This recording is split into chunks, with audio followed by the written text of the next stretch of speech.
Okay, so I'm here today with Perry Stalby with the Perry Insurance Company. Perry Insurance Group. Got to get that right. Yep, you're My good. bad. It's on the shirt actually. Try to make it easy.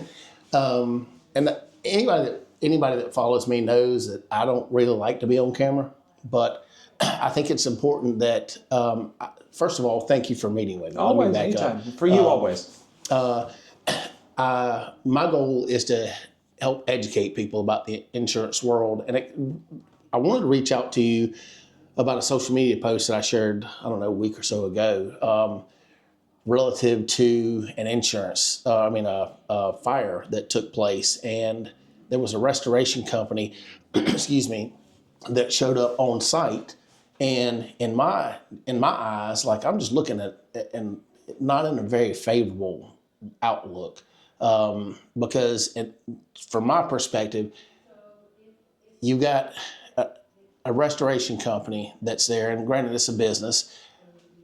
There's a loss. Like I understand, there's a protocol that takes place, but I use the term ambulance chasers, fire chasers, and like it just doesn't set right with me. And I can't be the only one judging by the comment section that was there. And I thought, you know what? Talking to an insurance agent would probably be a good first step to educate people on what to expect. You know, what is the protocol? What should somebody do when they incur a loss? Be it an auto accident, be it, a flood or fire, whatever. So I'll just leave it with you to kind of give me some input. Yeah, and I appreciate you having me. I think it's pretty interesting. Me and you connected on the social media post the other day because I had seen some things, on both sides, and I appreciate you trusting me to kind of enlighten a little bit on it. I will say that I feel like I'm pretty unique in that I can speak on both sides of this. I know a lot of the guys, actually the ones that were pictured in the post, I know both of them. I know just about every restoration company that works in this area because we do so much work with them. I can tell you both sides of it. We have seen the good and the bad, and a lot of times there's a human element that we miss. Restoration companies are in the business to make money. There's no secret about it. I know Rick Vines is a person that I've worked with many times and stuff. I can tell you just because they're in the business to make money does not mean they're not good people. So I think a lot of times we miss that part. But when a lot of times there's something that comes up like a fire, or even in my area at Cherry Grove, we've had numerous floods that have come up and just completely left people without homes. Those restoration companies are key into being there and helping you get back to normal as quickly as they can. Sometimes the people don't always handle it correctly. They are employees of somebody, have sales goals and things. And hey, one of the guys in the picture I know very well, and hey, he's a good person. I know him, but can he show up and maybe be a little pushy or do something? Sure, we're all elements, characters of our environment that we're in. But in general, I think they have good intentions. Are there some companies that are better than others at it? Sure, just like anything in life. But in general, the restoration companies are there, to help you get back on your feet. My recommendation anytime there's a major loss is to, number one, to get to a secure place. I don't care if it's in a car accident, a fire, home, flood. Get to somewhere where you're safe, especially on a car accident on the side of the road. Get away from the road. Yeah. Get as far away, because I can't tell you how many times there have been multiple accidents. Somebody wasn't paying attention. They were texting and they hit somebody who was already in an accident. Right. And it's not a good place. And a fire, get back.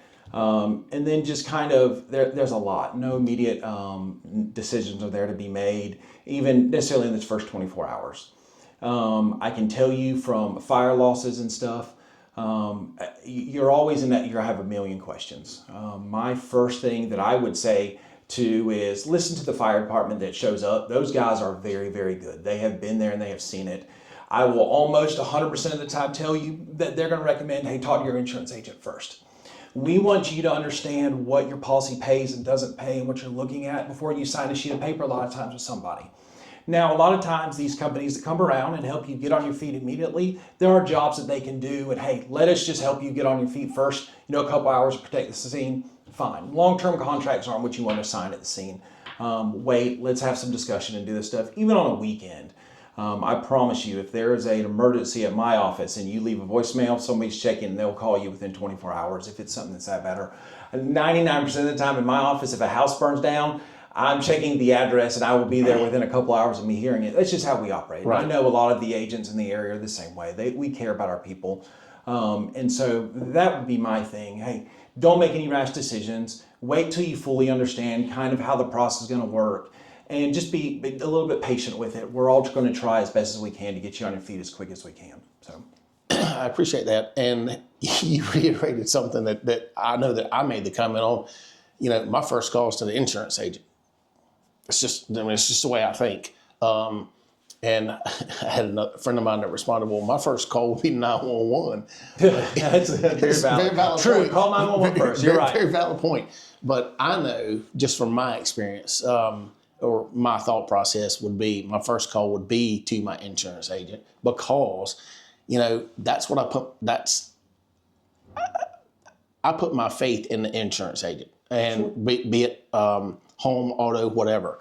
That leads me into another question. Well, the other thing is we are not self-interested in that environment, Right. you know. So our interest is in you being taken care of at that point. You know, even if you say, hey, we don't want to file a claim, or look, at that point your house is gone. There ain't no even interest in it. We want to make sure you're taken care of correctly.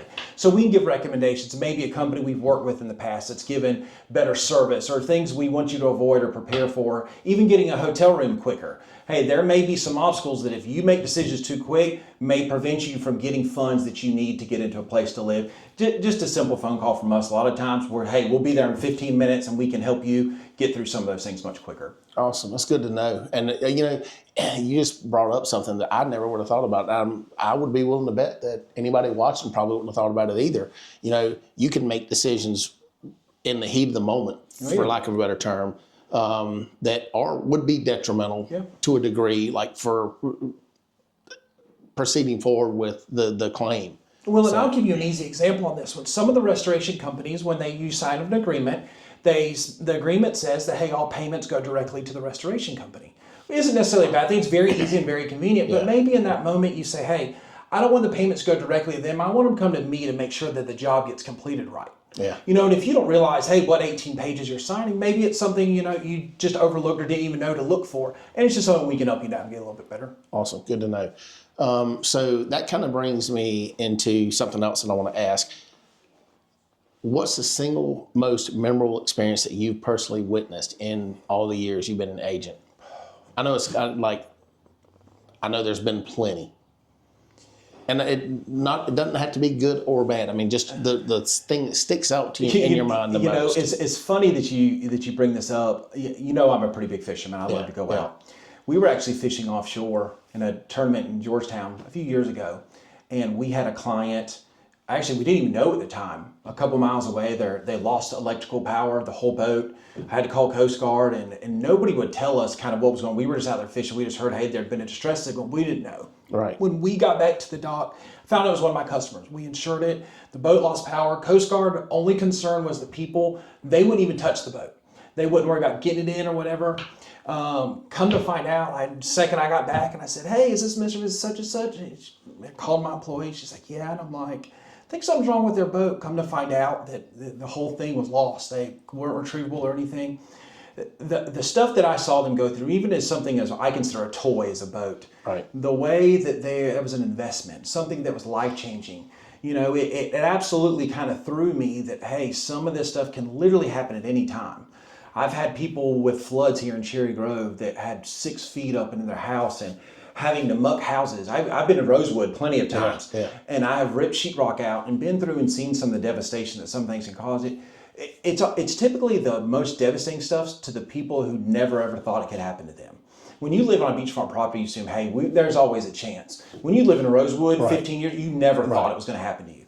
Now that it's happened multiple times, people are more aware. But the devastation, some people think, with insurance, you never know when something catastrophic can affect your life. We push liability insurance a lot, but you never know if somebody's going to sue you or fire something. It can happen anytime, and it's devastating. That's why it matters to me, especially when I hear something big, like I want to be there. I want to be beside you and kind of help you through it. And that, I appreciate that, because that shows the personal connection to your clients. And that's something that I think a lot of people have skepticism that might not be the right word, but I think you know what I'm saying, that might have reservations is a better word, for using a broker versus just calling, I'm just going to Geico Direct. Tell me about the advantages or disadvantages for using a broker or not using a broker. Sure. Well, I mean, I can tell you, I was a captive agent with State Farm for 5 years. Let me be the first thing to tell you, there's no one company that is right for everybody. Yeah. I loved being a State Farm agent. Those are some of the best people in the world. I knew Bobby Kelly, Wyman, they're great people. I couldn't speak higher about them. One of the best things about State Farm, we were talking about the event of a fire. Did you know if they have a claim and it's a catastrophic loss, they can write you a check same day, $5,000. No other company can say that. You can immediately take that check, cash it, go to the hotel, stay. There's some really cool things about that. No doubt. On the flip side, as an independent agent, I have multiple carriers that I can go to. You ever played roulette? Yeah. Oh, yeah. Do you ever see anybody put all the chips on all the squares? Yeah. It's very rare because there's no way of winning anything. Insurance is very similar. No company wants to insure everything. They want to have segments where, hey, we feel like we have inside knowledge that we can be profitable, right? So maybe if you have better credit score, a newer house, we can offer a more favorable rate than this company. On average, most companies in our area are wanting anywhere from 8 to 12% of the market share. Some of the companies, some of the captives, hey, we want 20 or 30%. They're a little bigger and they can. But when you take, just for example, rates, hey, if I'm a captive agent, I can take 20% of the market.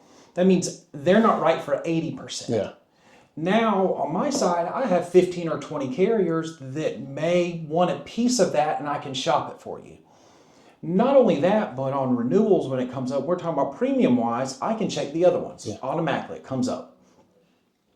At the same time, no one carrier is right for every single risk. I have old plantation styles homes that are insured. Not everybody's going to take that risk. Sometimes a beachfront house may not be right. So even as your life changes, hey, maybe you have a 20-year-old roof that I just can't afford at this moment to put a new one on. We can automatically shop, change, find the right carrier that's going to give you the right coverage. And to me, what I found most interesting is companies now, especially ones we represent, are getting so flexible. So if there's something that, hey, maybe I want more or less coverage in, I can customize it directly to you. A lot of your captive agents don't have that option. You pick the coverage on the house, we give you the rest of them, you're kind of stuck on it. It gives us a lot more flexibility. I'm able to do anything from restaurants with liquor liability insurance to not, dump trucks. I'm able to facilitate more people, and even as markets change, I'm able to be flexible with it. Whereas as a captive, you may not necessarily have that. I guess captives, Geico is now part of the independent world, but your State Farms and USAAs, sometimes like your Amicas and stuff, there are real reasons why, hey, I want to be with them. But a lot of times we can provide the same level of things as a broker with Nationwide and Allstate and Travelers that they can. We just have more of them to check. Better rates and better service on it. That makes absolutely perfect sense. So, well, Perry, we're reaching about 13 minutes. I want to say thank you again for sitting down and meeting with me. Always. And I hope to see you again soon. Yeah, man. Looking forward to it.